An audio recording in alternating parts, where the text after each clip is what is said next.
உலக தமிழர்களுக்கு வணக்கம். நான் வெங்கிரத்னம். சட்டமன்ற தேர்தல் 2026 வெல்லப்போவது யார்? மாவட்ட வாரியான கருத்து கணிப்புகள் அப்படிங்கிறத நம்ம தொடர்ச்சியா பார்த்துட்டு இருக்கோம். அந்த வகையில இன்னைக்கு நாம பார்க்க போறது சென்னை தலைநகர் சென்னையில இருக்கக்கூடிய சட்டமன்ற தொகுதிகளில் வெல்லப்போவது யார் அப்படிங்கிறது. இதை நாம மூணா பிரிச்சுக்கலாம். வட சென்னை, தென் சென்னை, மத்திய சென்னை அப்படின்னு மூன்றா பிரிச்சுக்கிறோம். இதுல வட சென்னை, மத்திய சென்னையில திமுக வலுவா கோலோச்சுறது அப்படிங்கிறத நம்மளால பார்க்க முடியுது. கிட்டத்தட்ட அதிமுக தூக்கத்துல இருக்கு அப்படின்னு கூட நம்ம சொல்லலாம். அதிமுகவை சேர்ந்த பல மாவட்ட செயலாளர்கள் திமுகவினரோட அண்டர் டீலிங்லயே இருக்காங்க அப்படிங்கிறதையும் நம்மளால பார்க்க முடியுது. இதனால சென்னை கிட்டத்தட்ட திமுகவோட கோட்டை அப்படிங்கிறதா தான் இருக்கு. இன்னைக்கு நாம பார்க்க போற தென் சென்னை அப்படிங்கிறது ஓரளவுக்கு அதிமுக திமுக ஈடு கொடுக்கக்கூடிய அளவுக்கு இருக்கு. மற்றபடி மத்திய சென்னையும் சரி, வட சென்னையும் சரி, பெரிய அளவுல திமுக தான் கோலோச்சுது அப்படிங்கிறதையும் நம்மளால பார்க்க முடியுது. இன்னைக்கு நாம பார்க்க போறது தென் சென்னை மாவட்டத்திற்கு உரிய தொகுதிகள். அதுக்கு முன்னாடி நம்மளோட சேனலை சப்ஸ்கிரைப் பண்ணாம பாக்குற நண்பர்கள் சப்ஸ்கிரைப் பண்ணிட்டு பாருங்க. உங்களோட தொகுதியில வெல்லப்போவது யார் அப்படிங்கிற உங்களோட கருத்துக்களை பகிர்ந்துக்கிறதுக்காக என்னோட வாட்ஸ்அப் நம்பரை கொடுத்துருக்கேன். வாட்ஸ்அப்ல என்ன தொடர்பு கொள்ளலாம் அப்படிங்கிறதையும் தெரிவிச்சுக்கிறேன்.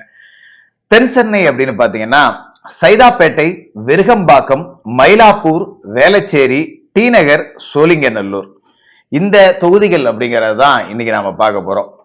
இதுல முதலாவதா பாத்தீங்கன்னா சைதாப்பேட்டை தொகுதி ரொம்ப முக்கியமான ஒரு தொகுதி. அமைச்சர் மா சுப்பிரமணியன் அவர்களோட சொந்த தொகுதி. மறுபடியும் திமுக சார்பா இங்க மா சுப்பிரமணியன் தான் நிக்க போறார் அப்படிங்கிறதுல எந்த விதமான மாற்றம் அப்படிங்கிறதும் கிடையாது. இந்த அண்ணாநகர் பாலியல் வழக்கு அப்படிங்கிறது தமிழகம் முழுக்க பெருசா பேசப்பட்டாலும் கூட சைதாப்பேட்டையை பொறுத்த வரைக்கும் மா சுப்பிரமணியன் இன்னமும் ஒரு ராஜாவா தான் இருக்கார். இவரை வீழ்த்த முடியாது அப்படிங்கிற நிலை களத்துல தெரியுது. ஆனா அதிமுக சார்பா கடந்த தேர்தலில் தோல்வி அடைஞ்ச சைதை துரைசாமி அவர்களுக்கு சீட்டு கொடுத்தா ஓரளவுக்கு கடும் போட்டி அப்படிங்கிறது இருக்குங்கிறதையும் மக்கள் சொல்றத பார்க்க முடியுது. அதுவும் இப்பவே தேர்தலுக்கு கிட்டத்தட்ட 8 மாதம் முன்பே நாம சொல்றோம். இப்பவே சைதை துரைசாமி அவர்களை காம்ப்ரமைஸ் பேசி அழைச்சி சீட்டு கொடுத்து நீங்க தான் போய் வேலையை பாருங்க அப்படின்னு சொன்னா சைதை துரைசாமி அவர்கள் கடுமையான போட்டி அப்படிங்கிறத மா சுப்பிரமணியனுக்கு கொடுப்பார். அவரை தாண்டி பெரிய அளவுல இங்க அதிமுகவுல சொல்லிக் கொள்ளும்படியா மா சுப்பிரமணியனுக்கு ஈடு கொடுக்கக்கூடிய வேட்பாளர்களே இல்லை அப்படிங்கிறது தான் இங்க மறுக்க முடியாத உண்மையா கள நிலவரம் சொல்லுது. ஆனா இந்த தொகுதி அதிமுக கூட்டணியில பாமகவுக்கு கொடுக்கப்படலாம் அப்படிங்கிறதையும் சொல்ல முடியுது. ஏன்னா இந்த பிரபல ரவுடியா இருந்த என்கவுண்டரில் கொல்லப்பட்ட பங்குமாரோட ஏரியா இது. இன்னும் அவருடைய தாக்கம் அப்படிங்கிறது இருக்குங்கிறத அதிர்ச்சியா நம்மளால பார்க்க முடியுது.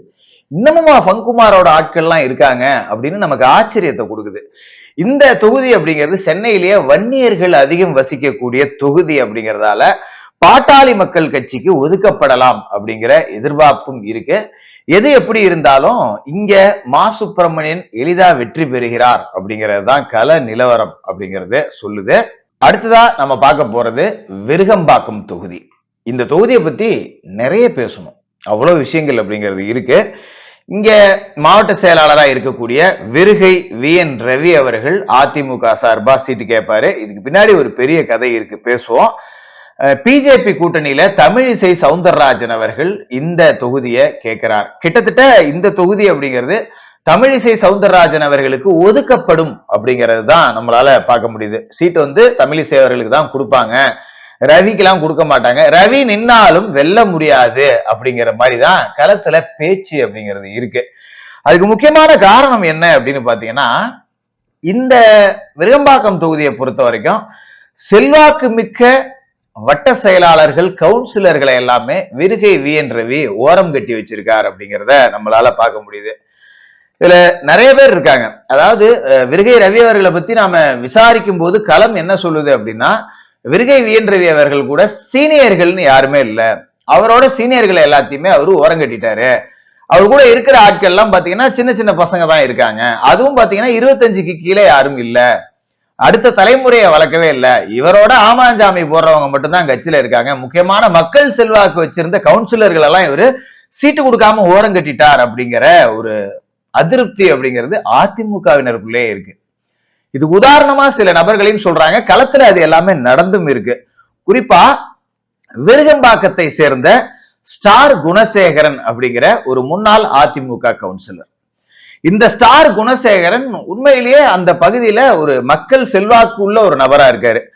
என்ன காரணம் அப்படின்னு பாத்தீங்கன்னா, அந்த பகுதியில வெள்ளம் அப்படிங்கிறது வந்துட்டாலே உடனே மக்கள் தேடி ஓடக்கூடிய இடம் ஸ்டார் குணசேகரன் அவர்களோட அலுவலகமா தான் இருக்கு. ஆனா மக்கள் தன்னை தேடுறதுக்கு முன்னாடி மக்களை தேடக்கூடிய ஒரு நபரா ஸ்டார் குணசேகரன் இருக்கார். இந்த ஸ்டார் குணசேகரன் தான் வெள்ள நிவாரண காலகட்டத்துல மக்களுக்கு அள்ளி கொடுத்த ஒரு நபர், நலத்திட்ட நாயகன் அப்படின்னே சொல்றாங்க. அது மாதிரி இந்த கொரோனா காலகட்டத்திலாம் பல உதவிகள் பல லட்சங்களுக்கு செலவு செய்யக்கூடிய ஒரு நபரா இருந்திருக்கார். ரொம்ப மக்களோட எளிதா பழகக்கூடியவர். இவர்கிட்ட ஒரு பெரிய இளைஞர் பட்டாளமே இருக்கு. இந்த நபருக்கு பர்சனல் வெஞ்சன்ஸால விருகை வி என் ரவி அவர்கள் கவுன்சிலர் சீட்டு கொடுக்காம இருந்திருக்கார். இவரு அதன் பிறகு சுயேட்சையா நின்றிருக்கார். சுயேட்சையா நின்னு 5000 வாக்குகளுக்கு மேல வாங்கியிருக்காரு. இவரை எதிர்த்து போட்டியிட்ட திமுக 6000 வாக்குகள் வாங்கி வெற்றி அடையுது. வெறும் 1000 ஓட்டு வித்தியாசத்துல சுயேட்சை வேட்பாளர் குணசேகரன் தோல்வி அடைகிறாரு. இத்தனைக்கும் ஓட்டுக்கான பண விநியோகம் அப்படிங்கிறது திமுகவுல கத்தையா இறங்குச்சு. ஓட்டுக்கு ₹1 கூட கொடுக்காம 5000 ஓட்டுகளை இந்த ஸ்டார் குணசேகரன் அவர்கள் வாங்கியிருக்காரு. அதிமுக சார்பா விருகை வி என் ரவியால நிறுத்தப்பட்ட வேட்பாளர் வாங்கிய வாக்குகள் வெறும் 1000 தான் டெபாசிட் இழந்திருக்கு. அப்ப மக்கள் செல்வாக்கு உள்ள ஒரு நபரை சீட்டு கொடுக்காம இப்படி பண்ணதாலதான் இந்த வார்டு அப்படிங்கிறது கையை விட்டு போச்சு. இது அதிமுக கோட்டை அப்படின்னு அங்க உள்ள மக்கள் சொல்றதை பார்க்க முடியுது. குணசேகரன் அவர்களுக்கு சீட்டு கொடுத்திருந்தா இது அதிமுக வார்டு தான். விருகை வி என் ரவி அவர்களோட உட்கட்சி பொறாமையால இழந்து போன ஒரு வார்டு. இவங்க நிச்சயமா விருகை வி என் ரவிக்கு எதிராக தான் வேலை செய்வார்கள் அப்படிங்கிறது கள நிலவரம் சொல்லுது. விருகை வி என் ரவி அவர்களுக்கு கொடுக்கப்பட்டா நிச்சயமா தோற்கடிக்கிறதுக்கு ஒரு பெரிய கூட்டமே இருக்குங்கிறதையும் களத்துல பார்க்க முடியுது. அதே மாதிரி கோயம்பேட்டை சேர்ந்த எக்ஸ் கவுன்சிலர் மலைராஜன், இவரும் ஒரு பெரிய கோடீஸ்வரர், செல்வந்தர், மக்களோட எளிதா பழகக்கூடியவர், மக்களோட ஒருங்கிணைந்து செயல்படக்கூடியவர். இவருக்கும் சீட்டு கொடுக்கப்படல. இவரு பெருசா எதிர்த்து சுயேட்சையாலாம் நிக்காம அப்படியே ஒதுங்கி இருக்கார். கட்சியிலே இருந்தாலும் பொறுப்பிலே இருந்தாலும் ஒதுங்கி இருக்கார். ஆனா ஸ்டார் குணசேகரன் கட்சியை விட்டு நீக்கப்பட்டிருக்கார். ஸ்டார் குணசேகரனை இன்னைக்கு தமிழக வெற்றி கழகத்துல பெரிய பொறுப்பு கொடுத்து அழைச்சிக்கிட்டு இருக்காங்க. ஆனா அவர் மாதிரி ஆட்களை திரு எடப்பாடி பழனிசாமி அவர்கள் விட்டுறக்கூடாது, இழுத்து பிடிக்கணும் அப்படிங்கிறது தான் அந்த பகுதியை சேர்ந்த அதிமுகவினரோட குமுறலா இருக்கு. செய்வாங்களா அப்படிங்கிறது தெரியல. அதே மாதிரிதான் இந்த மலைராஜன், ஒரு பெரிய செல்வந்தர், கோடீஸ்வரர், மக்களோட பழகக்கூடியவர். இவரும் கொஞ்சம் அதிருப்தியில இருக்கார். அதே மாதிரி செந்தில் பாண்டி அப்படிங்கிற ஒரு கவுன்சிலர், இவரும் ஒரு பெரிய செல்வந்தர், திருநெல்வேலி மாவட்டத்துல இவருக்கு சொந்தமா கல்லூரிகள்லாம் கூட இருக்கு, நல்ல மக்கள் நல பணியாளர்கள். இந்த 3 பேர் இவர்களுடைய ஆட்களுமே ரொம்ப சுலபமா விருகை வி என் ரவியை வீழ்த்திடுவாங்க. இவங்களோட ஒரு எல்லாமே ஒருங்கிணைந்து நின்னா அதிமுகவுக்கு இந்த தொகுதியை எழுதி வச்சிடலாம் அப்படின்னு சொல்றாங்க. குறிப்பா இந்த மலைராஜன் வேட்பாளரா நின்னாலும் சரி, இல்ல ஸ்டார் குணசேகரன் அவர்கள் வேட்பாளரா நின்னாலும் சரி, வெற்றியை இப்போதே எழுதிக்கலாம். இங்க திமுக எம்எல்ஏவா இருக்கக்கூடிய விக்ரமராஜா மேல அவ்வளவு பெரிய அதிருப்தி இருக்கு அப்படிங்கிறது தான் கள நிலவரம். குறிப்பா சொல்லணும்னா வணிகர் சங்க தலைவர் விக்ரமராஜாவோட பையன் தான் பிரபாகர் ராஜா, அவரு தான் இங்க எம்எல்ஏவா இருக்காரு. இந்த பிரபாகர் ராஜா மேல அவ்வளவு அதிருப்தி. என்ன காரணம் அப்படின்னா, இவரோட தந்தை மகனுக்குமான உறவுலேயே விரிசல். நடிகை ரேகா நாயரை இந்த பிரபாகர் ராஜா 2ஆம் திருமணம் செஞ்சுக்கிட்டாரு. இது அவரோட அப்பாவுக்கே பிடிக்கல அப்படிங்கறதால விக்ரமராஜா தன்னோட 2வது பையனுக்கு சீட்டு கேட்டு மல்லு கட்டிக்கிட்டு இருக்காரு. இவருக்கு சீட்டு கொடுத்தா திமுகவோட தோல்வி அப்படிங்கிறது உறுதி செய்யப்பட்டது அப்படிங்கிறத எழுதி வச்சுக்கலாங்கிறது தான் கள நிலவரம். மறுபக்கம் விருகம்பாக்கம் தனசேகரன் தன்னோட மகள் கனிமொழிக்காக சீட்டு கேட்டு மல்லு கட்டிக்கிட்டு இருக்காரு. சீட் யாருக்கு கொடுக்கப்படும்னு தெரியல. பிரபாகர் ராஜாவுக்கோ இல்ல விக்ரமராஜா சொல்ற மாதிரி அவரோட 2வது மகனுக்கோ சீட்டு கொடுத்தா விருகை வி என் ரவி அவர்கள் கடுமையான போட்டி அப்படிங்கிறத கொடுப்பாரு. தனசேகரனோட மகள் கனிமொழிக்கு கொடுத்து இந்த பக்கம் வி என் ரவி அவர்கள் நின்னா திமுகவுக்கு தொகுதி மாறுது. அப்படி இல்லாம இந்த தொகுதி கூட்டணி கட்சியான தமிழிசைக்கு கொடுக்கப்பட்டா தமிழிசை இங்க வெல்லக்கூடிய வாய்ப்புகள் அப்படிங்கிறது இருக்கு. ரொம்ப எளிதா இந்த தொகுதியை வெல்லணும், யார் நின்னாலும் வெல்லணும் அப்படின்னா இந்த தொகுதியை பொறுத்த வரைக்கும் மலைராஜன் அப்படிங்கிற முன்னாள் கவுன்சிலர், அப்படி இல்லைன்னா ஸ்டார் குணசேகரன் அப்படிங்கிற முன்னாள் கவுன்சிலர், இந்த ரெண்டு பேர்த்துல ஒருத்தருக்கு சீட்டு கொடுக்கப்பட்டா இந்த தொகுதி அதிமுகவின் பெயரில் எழுதி கொள்ளலாம் அப்படிங்கிறது தான் கள நிலவரம் சொல்லுது. அடுத்ததா மயிலாப்பூர் தொகுதி. இந்த தொகுதி அப்படிங்கிறது நிறைய பிராமண சமூக மக்கள் வசிக்கக்கூடிய ஒரு தொகுதி. கிட்டத்தட்ட ஒரு டிசைடிங் ஃபேக்டர் அப்படின்னு கூட அவங்கள சொல்லலாம். இங்க அதிமுகவுக்கு தான் பிராமணர்கள் எப்பவுமே வாக்களிப்பாங்க. இப்ப பிஜேபி கூட்டணி அப்படிங்கறதால நிச்சயமா ஜெல்லாகும். மயிலாப்பூர் அப்படிங்கிறது எப்பவுமே ஒரு அதிமுகவுக்கு சாதகமான ஒரு தொகுதி அப்படின்னு சொல்லலாம். இங்க பிஜேபி சார்பா சீட்டு கேட்கப்படும் அப்படின்னு எதிர்பார்க்கப்படுது. பகுதி செயலாளரான விஜயபாஸ்கர் அப்படிங்கிற ஒருத்தருக்கு சீட்டு கொடுத்தா வெல்லலாம் அப்படிங்கறதா மக்களுடைய கருத்தா இருக்கு. ஏன்னா இந்த விஜயபாஸ்கர் அப்படிங்கிறவற்ற பெருசா பின்புலம் இல்லை, பணம் அப்படிங்கிறது இல்லை. ஆனா நல்ல களப்பணியாளர், மக்களோட செல்வாக்கு மிக்க ஒரு நபரா இருக்காரு. இவரோட தாயார் கோனார் சமூகத்தை சேர்ந்தவர், இவரோட அப்பா நாயுடு சமூகத்தை சேர்ந்தவர், இவரோட மனைவி பட்டியல் சமூகத்தை சேர்ந்தவர். அதனால எல்லா மக்கள்கிட்டயுமே ரொம்ப சகஜமா பழகக்கூடிய ஒருத்தர், ஜாதி பேதம் இல்லாம பழகக்கூடிய நபர், ரொம்ப ஒரு எளிமையான மனிதர். காசு பணம் மட்டும் இல்ல, இவருக்கு பணம் கொடுத்து இவரை நிக்க வச்சா மயிலாப்பூர் தொகுதி அதிமுகவுக்கு தான் அப்படின்னு சொல்றாங்க. மறுபக்கம் திமுக சார்பா மாவட்ட செயலாளர் சட்டமன்ற உறுப்பினரான வேலு தான் மறுபடியும் களமிறங்குவார். வேலுவுக்கு தொகுதி முழுக்க அதிருப்தி இருக்கு அப்படிங்கிறத ரொம்ப எளிதா பார்க்க முடியுது. பிஜேபிக்கு தொகுதி ஒதுக்கப்படும் பட்சத்தில் வேலு வெற்றி பெறக்கூடிய வாய்ப்புகள் இருக்கு. அதிமுகவுக்கு தொகுதி ஒதுக்கப்பட்டு குறிப்பா இந்த விஜயபாஸ்கருக்கு தொகுதி கொடுக்கப்பட்டால் வெற்றி நிச்சயம் அப்படிங்கிறது தான் கள நிலவரம் அப்படிங்கிறது சொல்லுது. அடுத்ததான் நாம பார்க்க போற தொகுதி வேளச்சேரி. ஏற்கனவே காங்கிரசுக்கு ஒதுக்கப்பட்ட தொகுதி. ஜெயம் ஆருண் அவர்களோட மகன் மௌலானா தான் இந்த தொகுதியில மறுபடியும் சீட்டு கேட்கிறாரு. காங்கிரசுக்கு தான் ஒதுக்கப்படும் சிட்டிங் தொகுதி அப்படிங்கறதால தலைநகரத்துக்குள்ள ஒரு சிட்டிங் தொகுதியை காங்கிரஸ் விட்டு கொடுக்க விரும்பாது. இருந்தாலும் திமுகவினர் தொகுதியை மாத்தி எங்களுக்கு கொடுக்கணும்னு கேட்டுக்கிட்டு இருக்காங்க. ஆனா கள நிலவரம் காங்கிரசுக்கு தான் இந்த சீட் அப்படின்னு முடிவு பண்ணப்படுது.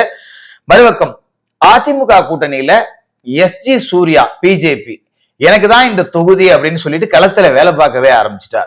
தேர்தல் வேலையவே தொடங்கிட்டார் அப்படிங்கிறதையும் பார்க்க முடியுது. எஸ்ஜி சூர்யா மௌலானா இடையிலான போட்டி அப்படிங்கிறது கடுமையா இருக்கும். நீயா நானா மோதல்ல வெற்றி யாருக்கு அப்படின்னு உறுதியா சொல்ல முடியாது. யாரு வேணாலும் வெல்லலாம். கடைசி நேர பண விநியோகம், லொட்டு லொசுக்குன்னு 1008 விஷயங்கள் இருக்கு. ஆனா இந்த வேளச்சேரி வெள்ளத்தால கடுமையா பாதிக்கப்பட்ட ஒரு பகுதி. ஜெயமாறனோட மகன் மௌலானா எட்டி கூட பார்க்கல அப்படிங்கறதா மக்களோட கடுமையான அதிருப்தியா இருக்கு. அதனால இவர் மேல கடும் அதிருப்தி இருக்கு. இருந்தாலும் எஸ்ஜி சூர்யா நின்னா 2 பேருக்குமான வாய்ப்பு சமமா போயிடுது. ஆனா மறுபக்கம் ஏடிஎம்கேவை சேர்ந்த முன்னாள் கவுன்சிலரான மூர்த்தி அப்படிங்கிறவருக்கு சீட்டு கொடுக்கப்படும் பட்சத்தில் வெற்றி எளிது அப்படிங்கறதுதான் கள நிலவரம். ஏன்னா இந்த மூர்த்தி அப்படிங்கிறவரு பணத்திற்கு பஞ்சமில்லாத ஒரு வேட்பாளர், எந்த எல்லைக்கும் செலவு பண்றதுக்கு தயாரா இருக்கக்கூடிய வேட்பாளர். சூர்யா அறக்கட்டளை அப்படிங்கிற அறக்கட்டளை மூலமா தினந்தோறும் அன்னதானம் பண்ணிக்கிட்டு இருக்காரு, மக்களோட தொடர்புலயே இருக்காரு. வெள்ள நிவாரண காலகட்டத்தெல்லாம் ஏகப்பட்ட அன்னதானம், ஏகப்பட்ட நலத்திட்ட உதவிகள் அப்படிங்கிறத கண்ணை மூடிட்டு செஞ்சவர். அந்த அளவுக்கு இவரு ஒரு மக்கள் செல்வாக்கு அப்படிங்கிறது ஓரளவுக்கு இருக்கு. பணம் அப்படிங்கிறதையும் எந்த எல்லைக்கும் செலவு பண்ணவும் தயாரா இருப்பாரு. அதே மாதிரி முன்னாள் கவுன்சிலர் சரவணன் அப்படிங்கிற ஒருத்தரும் சீட்டு கேட்டுக்கிட்டு இருக்காரு. ஆனா இவர் அமமுகவுக்கு போயிட்டு ரிட்டர்ன் வந்தார் அப்படிங்கிற ஒரு குற்றச்சாட்டு இருக்குங்கிறதால இவருக்கு சீட்டு கொடுக்கறதுக்கான வாய்ப்பு அப்படிங்கிறது கொஞ்சம் குறைவுதான். இந்த தொகுதி எஸ்ஜே சூர்யாவுக்கு கொடுக்கப்பட்டா கடும் போட்டியில் மௌலானா முன்னிலை வைக்கிறார். சூர்யா அறக்கட்டளை நிறுவனர் மூர்த்தி அவர்களுக்கு கொடுக்கப்பட்டா அதிமுகவின் பெயரில் எழுதிக்க வேண்டிய ஒரு தொகுதி அப்படிங்கறதான் கள நிலவரம் சொல்லுது. சீட்டு கிடைக்குதா, யாரு என்ன அப்படிங்கிறத சீட்டு முடிவான பிறகுதான் இந்த தொகுதியை சொல்ல முடியும். நிச்சயமா மூர்த்திக்கு சீட்டுனா வெற்றி அதிமுகவுக்கு தான். அதுல எந்த விதமான மாற்று கருத்தும் கிடையாது. மீதியை நாம பொறுத்திருந்து தான் பார்க்கணும். அடுத்ததா பாத்தீங்கன்னா டி நகர் தொகுதி. சென்னையோட பரபரப்புக்கு பஞ்சமில்லாத ஒரு தொகுதி. திமுகவில் மறைந்த அமைச்சர் ஜே அன்பழகன் அவர்களுடைய சகோதரர் கருணாநிதி அவர்கள் தான் இந்த தொகுதியில இப்ப சட்டமன்ற உறுப்பினராக இருக்காரு. பலக்கடை ஜெயராமன் அவர்களோட மகன். மறுபக்கம் அதிமுக சார்பா டி நகர் சத்யா. 2 பெரிய போட்டியாளர்களுக்கு மத்தியில இந்த தொகுதி. இந்த தொகுதியை பிஜேபி கேட்டாலும் நிச்சயமா சத்யா விட்டு கொடுக்க வாய்ப்பே இல்லை. ஏன்னா கடந்த தேர்தல்ல டி நகர்ல சத்யா வெற்றி பெற்றார். வெறும் 137 ஓட்டில் தோற்றதாக அறிவிக்கப்பட்டது. கிட்டத்தட்ட இவர் மிரட்டப்பட்டார். மொத்த சென்னை நாங்க எடுத்துட்டோம், ஆட்சி எங்களோடது, விட்டு கொடுத்துட்டு போ அப்படின்னு மிரட்டப்பட்டார் அப்படிங்கிற மாதிரியான செய்திகள் தான் களத்துல வருது. யாரை கேட்டாலும் சத்யா தாங்க ஜெயிச்சாங்க, அதெல்லாம் மாத்திட்டானுங்க கடைசி நேரத்துல அப்படிங்கிற மாதிரிதான் மக்கள் சொல்றாங்க. எல்லாம் சத்யா தாங்க ஜெயிப்பாரு, போன எலெக்ஷன்லயே எவ்வளவு பிரச்சனை, அவ்வளவு ஆன்டி இன்கம்பன்ஸ்லயே ஜெயிச்சுட்டாருங்க, கடைசியா 130 ஓட்டுல ஜெயிச்சுதான் இவனை பொய் சொல்லிட்டானுங்க அப்படிங்கிற மாதிரிதான் மக்களோட குரலா இருக்கு. மறுபக்கம் கட்ட பஞ்சாயத்து, ரவுடிசம், மாமூல், கடவசூல்னு சொல்லி கொடிகட்டி பறக்குது திமுக. அவ்வளவு அதிருப்தி அப்படிங்கிறதால டி நகரை பொறுத்த வரைக்கும் ஸ்டாலினே நின்னாலும் உதயநிதியே நின்னாலும் சத்யாவுக்கு வெற்றின்னு எழுதிக்கலாம். அந்த அளவுக்கு கடும் அதிருப்தியில டி நகர் பகுதி மக்கள் இருக்காங்க அப்படிங்கிறதால இந்த தொகுதியை டி நகர் சத்யா வெல்கிறார். மற்றபடி கூட்டணிக்கு கொடுத்தா தொகுதி பறிபோகக்கூடிய வாய்ப்பு இருக்கு அப்படிங்கிறதும் கள நிலவரம் சொல்லுது. கடைசியா சோழிங்கநல்லூர் தொகுதி, இது ஒரு வித்தியாசமான தொகுதி.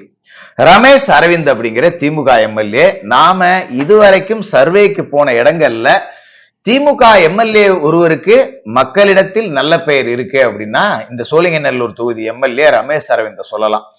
உண்மையிலேயே பாராட்டக்கூடிய அளவுக்கு பெயர் எடுத்து வச்சிருக்காரு. இவருக்கு பெரிய எதிர்ப்பு அலை அப்படிங்கிறதும் பெருசா இல்லை. இந்த பக்கம் KP கந்தன் அவர்களுக்கு சீட்டு கொடுக்கப்பட்டா ஓரளவுக்கு ஃபைட் கொடுக்கலாம், அவருக்கு ஈக்குவல் ஃபைட்டா போகும். ரமேஷ் வெல்றதுக்கு வாய்ப்புகள் சற்று கூடுதலா இருக்கு. KP கந்தன் அவர்களை தாண்டி வேற யாருக்கு சீட்டு கொடுத்தாலும் திமுகவுக்கு இந்த தொகுதி வெற்றி உறுதி அப்படிங்கறதுதான் கள நிலவரம் சொல்லுது. ஏன்னா ஆச்சரியப்படும் விதமா எந்த விதமான அதிருப்தியும் இல்லாம திமுக எம்எல்ஏவிலே ஒரு நல்ல எம்எல்ஏடா அப்படின்னு மக்கள் பேசுறதையும் நம்மளால கண்கூடா பார்க்க முடியுது. KP கந்தன் ரமேஷ் அரவிந்த் இடையிலான போட்டி அப்படிங்கிறது கடுமையா இருக்கும். KP கந்தன் அவர்களை தவிர வேறு யாருக்கும் சீட் கொடுக்கப்பட்டா ரமேஷ் அரவிந்தோட வெற்றி உறுதி அப்படிங்கிறது தான் கள நிலவரம் அப்படிங்கறது சொல்லுது. நாளை திமுகவுக்கு அதிக வெற்றி வாய்ப்புள்ள ஒரு தொகுதி, கிட்டத்தட்ட கிளீன் ஸ்வீப் திமுக அப்படிங்கிற மாதிரியான ஒரு மாவட்டமான மத்திய சென்னை மாவட்டத்தை பத்தி பார்ப்போம். அதுக்கு முன்னாடி உங்களோட தொகுதி சார்ந்த நிலவரங்களை என்னோட பகிர்ந்துக்கிறதுக்காக என்னோட வாட்ஸ்அப் நம்பரை கொடுத்துருக்கேன், தொடர்பு கொள்ளுங்க, நாம தொடர்ந்து பேசுவோம் அப்படின்னு சொல்லிக்கிட்டு இந்த வீடியோவை நிறைவு செய்யறேன்.